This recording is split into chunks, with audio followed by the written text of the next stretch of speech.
Yo guys, it's Kyle coming at you from Bane's Film Reviews. I just saw Spinal Tap II, directed by Rob Reiner, starring Christopher Guest, Michael McKean, Rob Reiner, and Harry Shearer.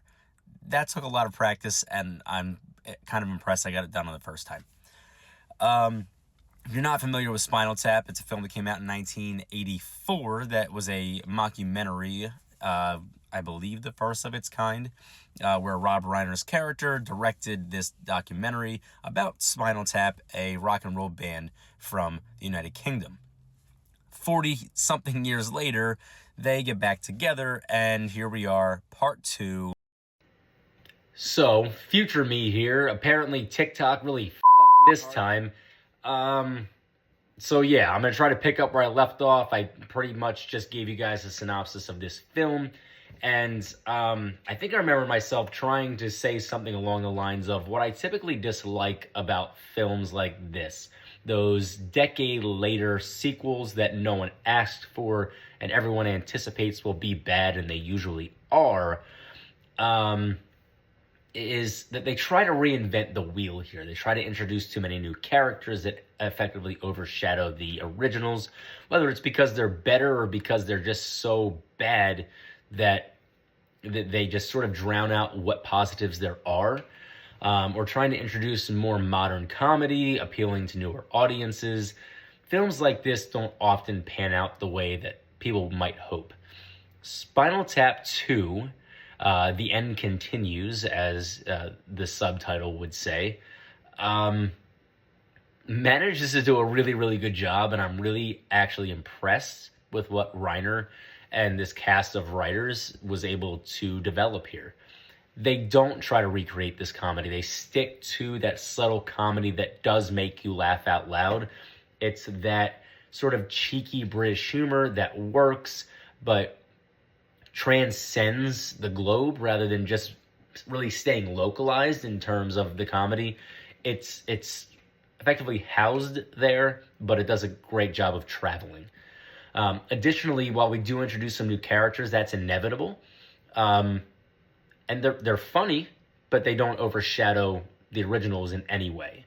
They're not bad to the point that they take away from the film, and they're not so funny as to steal the show away from the three leads in Guest and McLean and I'm drawing a blank on his name right now because I had it down, but it's been a couple hours since I did that first video. But anyway, the comedy works really, really well, and that's what impresses me the most about this film. Additionally, Reiner and his crew do a spectacular job of ensuring that this film remains relatively grounded. While it's an odd story and it possesses some really interesting characters that maybe extend themselves beyond what some might consider to be normal or typical, it's grounded in the sense that it feels like a very real documentary. It's, again, a mockumentary, as one would expect, and if it wasn't, I think that most people would be incredibly disappointed with that fact. But they fit right back into that mockumentary, and there's nothing particularly exhaustive about it. They're never over the top. They do a pretty good job of making it look and feel legitimate and authentic. So I really appreciate that. It allows the film to become immersive, and I enjoyed my time in the theater watching the film. Additionally, those three leads, plus Reiner, slip back into those characters with some sort of ease that it's really hard to find in other actors and characters. They do such a spectacular job. I believe that they were them again.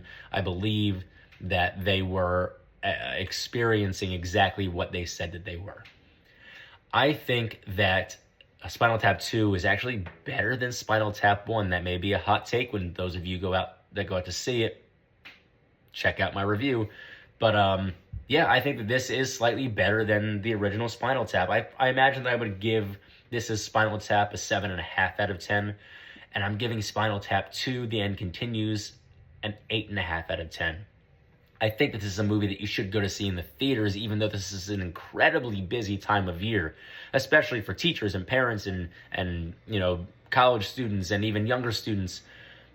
you're fighting the the harsh reality that school is back in session, and it's very difficult to find time. I was just speaking to a friend of mine expressing that same sentiment, that there's so many good things coming out that it just seems impossible with all the things happening right now going back to school to go see all or really any of them. I'm very glad that I had a chance to sit down and see this, and I highly encourage you to do the same thing. So, until next time, peace.